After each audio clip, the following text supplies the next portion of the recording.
nervous because I'm here now.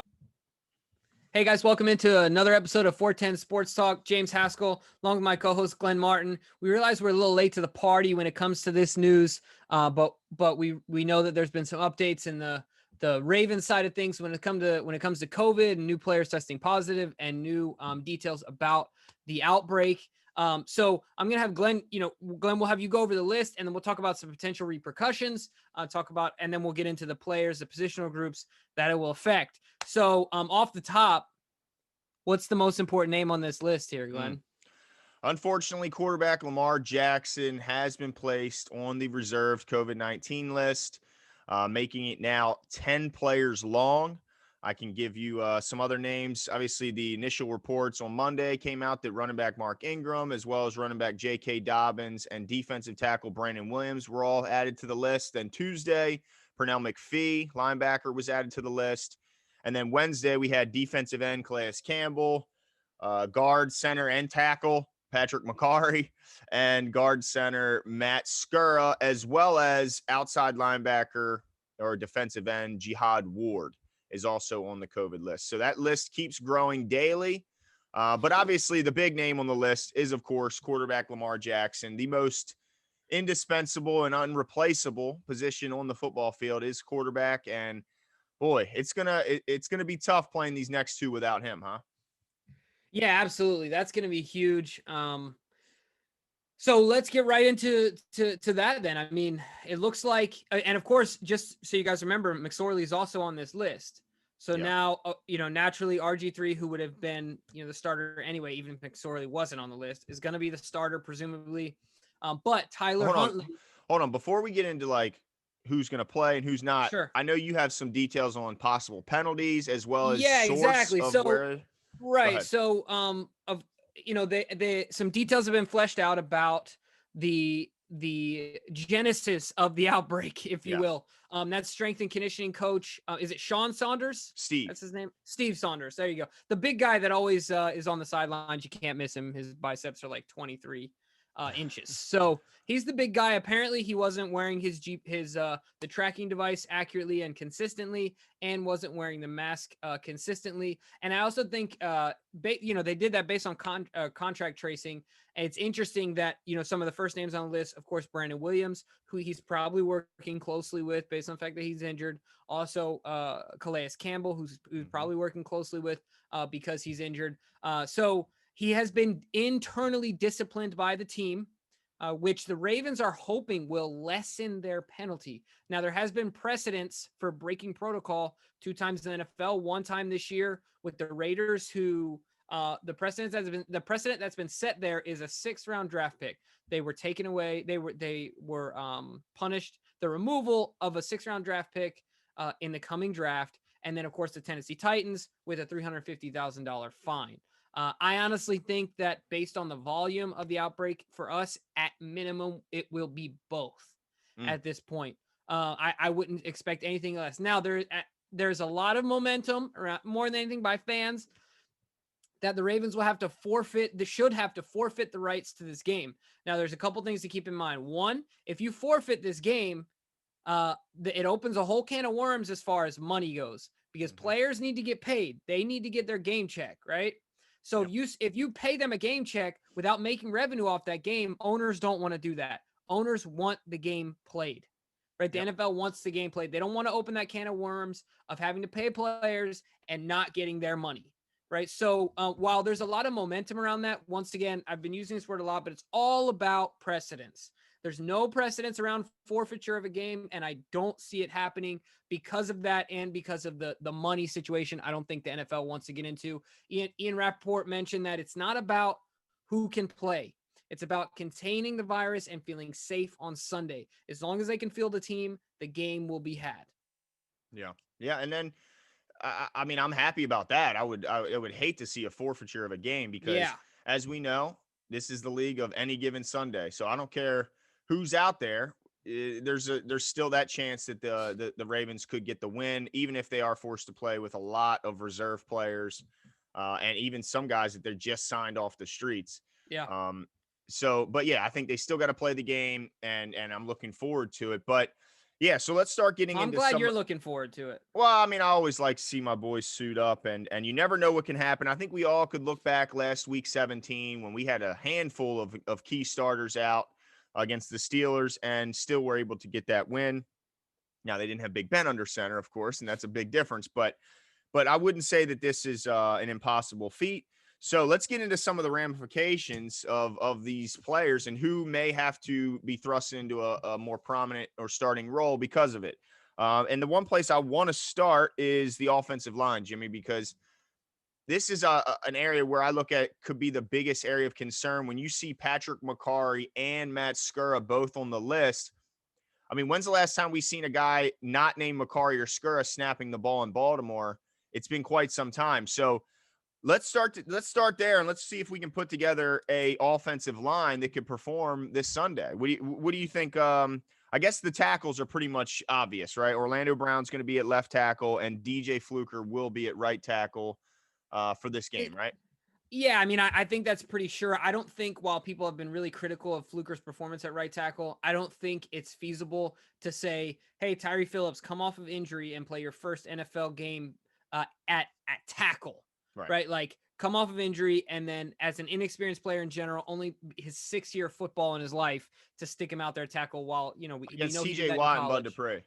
Yeah, exactly. So, while I think that some people might think that that's a good idea, remember the lack of experience coming off injury. So, now this is what I am actually most excited about in this game, Glenn, is the potential of what I believe moving forward into the future with what could be our interior offensive line, and honestly, me feeling much better about it. I've been critical of us not addressing the center position and sticking with Skura and McCarry. We talked about this from the very beginning of the draft. I want us to take Cesar Ruiz. Yep. And so I'm assuming that it's going to be Bozeman, who, once again, you said it, I've said it ad nauseum, All-American center, Alabama. All you need to say. Yep. Right. So I think he's our best center on the team. I think he's only been playing guard because they want to get their best 5. I think that Tyree Phillips is going to come back and be thrust right into right guard, which is okay. I'm okay with that as long as he can go, because he's obviously shown the ability to start. I mean, he won the starting job. And then the left guard is going to have to be Powers. Now, I do wonder, I was high on Bredesen coming out. I wonder if he gets any play in this game, if he suits up at all. Like to see him in the rotation. Might not see it, but that's definitely something interesting I think about. But my point in all this is that I like this interior combination better than our starting season interior combination. I love Bozeman at center. I've never seen it happen, but something about it to me feels right. Well, the only difference then is really because Phillips and Bozeman were on the opening day lineup, and they will be both playing. Of course, Bozeman now at center instead of guard, but really the only difference is Powers and Skura. And so it seems like you feel more comfortable with Powers at left guard than Skura at center. And I guess we still need to see more out of Powers, but I definitely think we've gotten enough of a look at Skura to know what he is and what he's going to be at center.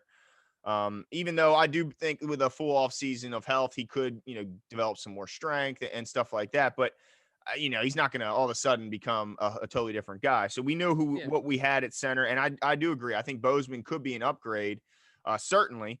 And obviously Phillips is going to be fine at right guard because, as you said, he won the opening day starting job. So obviously the Ravens, even at full strength, felt he was the best option at right guard. So honestly, when you consider all the injuries and all the, the issues with COVID, when I look at this offensive line, it doesn't terrify me. It doesn't make me go, oh gosh, they have no chance with this group. No, right. I don't really feel that way when I look at it. If Phillips is healthy from the shoulder injury, I know, he missed the last 3 games. So, there's a lot of ifs here, but if all these ifs come in our favor, it's an offensive line. I think that, you could still get the job done. You might not have access to 100% of your playbook because of these guys, but I think you could put together a game plan and a group of plays to where this group of guys could get it done. So, well, I want to say this though. This is important, is that at the beginning of the year in the offseason, Ozzy and not at the beginning of the year, in the offseason prior to the year, Ozzy and Eric talked about wanting to get bigger and more physical up front. Ozzy, more than Eric, has always, not that Eric hasn't, but Ozzy's been vocal about size, speed, and strength, right? Mhm. Like, so he wants big guys up front. I think it's fair to say that right now, without Makari and without Skura on the line, this is now our biggest unit, Yeah. right? Like, you got Fluker, of course, who's a truck. Orlando Brown is a truck. And then these three guys in the middle are all big guys. Makari is a good player, but he's not an over, he's not a large offensive lineman in offensive lineman Right. terms, right? Right. Right. Like, Yeah. Yeah. Especially for so a I right think, tackle where he's been playing. yeah, so I think that is an interesting note to think about, especially when it comes to running the football this Sunday, where DJ Fluker and Orlando Brown are gonna have their hands tied. But if they get moving downhill, I don't think there are too many people on this planet that can move those guys when they got a full head of steam coming at you. So if Right. they get stepping forward in the run game, look out, because it's gonna be a long day. Yeah, I think so. So not the worst, right? I mean, Yeah, you're right. because I think what this video is trying to do is we're trying to explain to Ravens fans it's not the end of the world here. I mean, look, it's not good that Lamar Jackson's going to miss this game and all these other guys are going to miss this game. But as you can see through this video, as we keep going, we got some pretty good guys backing them up too. So let's move Yeah. behind the offensive line because the first two names that came out that's kind of scared everyone was Ingram and Dobbins both being added to the list on Monday. So let's talk about who's going to be in there behind them because your guy and one of our favorites, the show's favorites, is Gus Edwards. And we know Yeah. that without a doubt, he can be a bell cow. He can be a guy that gets the ball 20 to 25 times and can go over 100 yards, no problem. He's done it against this particular defense with all the guys healthy. So I think he can get it done. And then backing him up is Justice Hill, and a surprise in a way that they decided to keep 4 running backs this offseason. We haven't seen a ton of Hill in the backfield. We've seen some sprinkling of him on special teams, making some nice plays, but not a ton of him in the backfield. But a guy that's had some experience there last season, uh, and a guy that it's at least he's familiar with the offense. He's not a guy off the street. He's been here for this is now his second year. So all I'm saying is, if you had to, these are why these guys are here. This is why you have backups because if they were to be lost for the seasons, if Dobbins or Ingram were to be lost for the season, you might have a different story. But you're talking about 1 or 2 games here. I Right. feel pretty good about Gus and Hill for 1 or 2 games. Nothing wrong with going into this game with our league leading rusher. I think it's lost on a lot of Well, people. not league leading, but team leading. She's a whiz. Not league leading. That's right. You're absolutely right. I'm not going to give him that much credit. I'm a Gus guy, but he is leading our team in rushing yards, and I think that's lost on people. So far I think he's our most consistent back. Him and Dobbins, the way they do things looks so different that I think it's lost on people, the effectiveness of Gus, because Dobbins is like the flashy car, the big play guy. But you need Gus, running through that A gap, picking up 6 yards every time he does that and punishing the defense. So I'm okay with it. I agree with you. In the backfield, I'm feeling all right. While I'd love to have Dobbins out there, I'm feeling okay. And I don't know if you're going to get to this as far as your like positive take on this, but they have real no tape on us. They don't know how we're going to play, period. They don't know much about Justice Hill. Like, yeah, RG3 played against them last year, but it's going to be totally different this game, right? Like that might be to our advantage as well. Yeah, the unknown factor is no doubt an advantage. I point to a lot of teams when I look around the league and they lose a quarterback or a key player. That first game, typically after that, they usually the team does pretty well. It's the few, as the season goes on, that the lack of talent is more exposed. But certainly that first game after a big loss from injury or something like that, they usually respond pretty well. The team does, because all you hear all week is, oh, this is going to be a blowout. They got all their starters out. These guys stink, and these are humans, so they're tired of hearing that. So it's just like when when opponents hear that the Ravens are coming to town, and all week they hear, oh, they're going to get ran all over. This team can't stop the run. Well, sometimes they get a little motivated, and all of a sudden a 31st ranked run defense holds the Ravens to just over 100. So I think emotions play a big part in this game, and that, Gus may feel inspired. Justice Hill may come out looking for something to prove when, all season he's been pushed down and down on the depth chart. Now he gets a chance to certainly play a role in the backfield.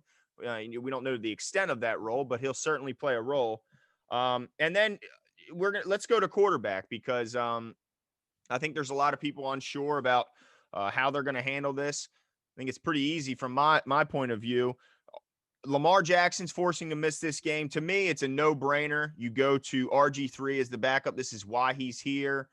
This is why he's paid, more than the guys behind him on the depth chart. I think that it's a no-brainer. You go to the veteran. You go to RG3. What's your thoughts on that? I know that what is the is McSorley even available for this game? No, he's not. McSorley's also on the list, so it's going to be Huntley. They're going to be running with Huntley as the backup. And this was an interesting one for me because I worry about RG3 from a physical standpoint. Even that last game last year, he looks slow. His arm looks a little weak. Mm-hmm. But at the same time, like anybody looks slow compared to Lamar Jackson as far as a running quarterback goes. Yeah. So you have to take that into consideration. And then the biggest thing I think that's important is his knowledge of the system, his ability to manage a game, run an offense in the NFL. He obviously knows how to play NFL football. He's had winning games and winning seasons. And I realize that this is the tail end of, I know RG3 wants to start again someday. But I think he's going to be a perpetual backup. But at the same time, you talked about getting inspired. And this could be his opportunity, his best opportunity to put real tape on film for the next 2 games to go win himself a contract next year. Yeah. Yeah, I think that's a good point. I think maybe somebody like Jacksonville or Chicago pays him, right? Well, I'd be surprised if any team were willing to give him that opportunity. But I think you're right. I think if that's not just player speak, when he's asked that question, when RG3 is asked, do you want to start? It could be one of 2 things. Could be just player speak. Yeah, he's saying that because he feels like that's what he should say. Yeah, of course I want to start. Of course. But maybe in the back of his mind, he really doesn't. Or he really does want to start, and he 100% believes in his own ability to do so. And if that part if that's the truth, that's the case, then absolutely this is his best opportunity to do so. I mean, how many starts is this guy going to get? Not many. I mean, he could get 2 out of this. It looks like he's going to get 2 out of this. So, yeah, what better opportunity is he ever going to get to put some good tape together and possibly, get another contract somewhere else, or at least get a contract somewhere else where they have a young guy that they're maybe not sure about that you can come in and compete with, or kind of like how he did with Lamar early on. So I think RG3 will be fine. Look, but there's no doubt in my mind that he believes he can still be a starter. Think about the success he's had in his career from high school to college. And I know his body's banged up and not the same, but I think it takes a lot to mentally, he feels the same. He probably feels sharper, right? Like mentally. Mentally, absolutely. I think it would take a lot for a world-class athlete like himself to say, I don't have it anymore. You know what I mean? So I think he really, hopefully you said the word and I like it. Hopefully he's inspired for the next 14 days or so and plays inspired football, right? I mean, this is, even if he's not looking for a starting job elsewhere, this is why you're here. This is your job. Yeah. So no matter what your job is, you should try and do it to the best. And of course, on this stage, that's no different. So I think that for 1 or 2 games, I think they'll be okay. Now, look, let's get into, I guess, more big picture stuff. I know a lot of fans are saying, man, let's just ball this season up and throw it in the garbage. Things are really not looking good after a hot start for the Ravens. Things are looking bad, not just from a COVID-19 perspective, but also just regular injuries are really starting to take a toll on the team and just not playing well is also. So, but I'm going to have a different spin on things, Jimmy, because I don't look at it as like the season is lost just because, of this situation, because I look at the team. Yeah. May they lose to Pittsburgh this Sunday? If they are, that's the case. But look, if I told you before the season started that the Ravens would go full strength into Pittsburgh and lose, I don't think you'd be shocked. I don't think anyone would be surprised that even at full strength at Heinz Field that they could lose. So that doesn't shock me. And then I look at the following game against Dallas. Could they beat Dallas? Well, absolutely they could beat Dallas. Dallas doesn't have their starting quarterback either. Dak Prescott's ankle is still in a cast right now. And Andy Dalton, last I checked, isn't the same Andy Dalton that we saw in Cincinnati knocking the Ravens out of the playoffs or preventing the Ravens from getting to the playoffs. That's not the same Andy Dalton anymore. Then I look at their offensive line because we're having some offensive line struggles, obviously, in a big, big way. So I look at theirs. Well, I don't know their current health situation, but I saw Zach Martin go out of last night's game. I saw another offensive lineman, I'm blanking on his name, go out of yesterday's game. So, wow, their offensive line looks pretty dinged up as well.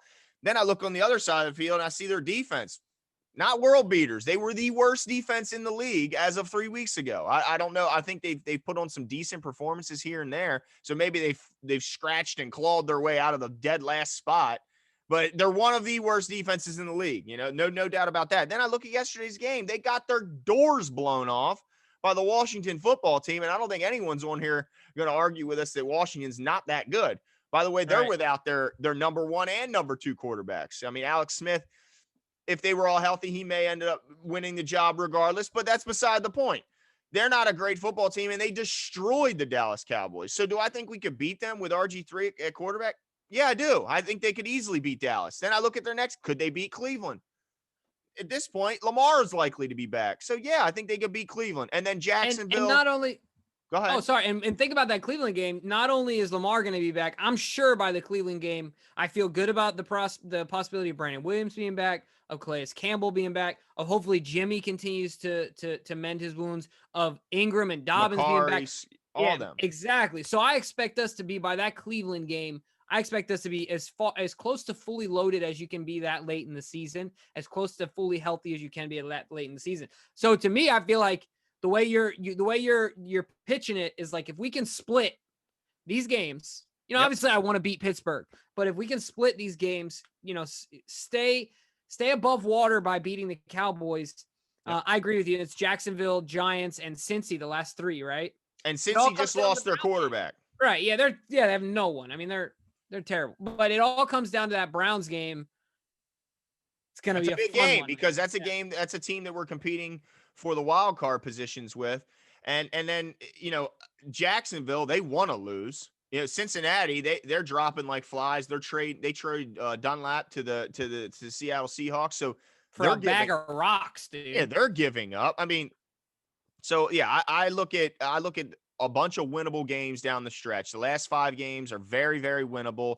And so even if they do lose to Pittsburgh, they win their last 5 going into the playoff matchup, feeling pretty good about the momentum they were able to gain. So they still have to go out and win these games. I understand that, but let's not act like they're not winnable. So Ravens fans, relax. Everything's going to be fine. They still have a very, very makeable shot at getting into the playoffs. And then once you get in the playoffs, as we saw last season, you never know what can happen. So just relax. Everything's going to be okay. Maybe a step back from Lamar may help him in the long run. A step back, he can kind of see the field from a different angle. We saw how that helped Big Ben missing all of last season. He spoke about the different angle and the different approach he was able to come to the game after missing all last season and viewing the game at a different angle.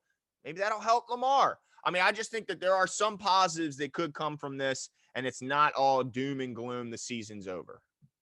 Yeah, so you guys let us know what you think. I think that I agree with Glenn. At the beginning of this call, I was nervous, and it was probably the most depressed state I'd been about the Ravens for totally different reasons, but since like the Ray Rice incident, it was just depressing. It was just all around terrible situation. And this felt about the same to me as far as being all around terrible. But I tell you what, the NFL likes storylines. They find a way to make storylines headlines. And, being the team that was ravaged by COVID to rise again like a phoenix from the ashes and head down their way to the Super Bowl, one heck of a story. So that's right. This could be our moment. This could be the moment. That's right. Turn everything around. So this could be COVID's last ride, baby. That's right. I think it will be. So let us know what you guys think. Are you is this a devastating, series of events for the Ravens? Is there no coming back, or are you starting to kind of buy into what we're selling? Is it maybe it's not the end of the world as a lot of people are saying? Just let us know your thoughts, and we'll talk soon. See ya.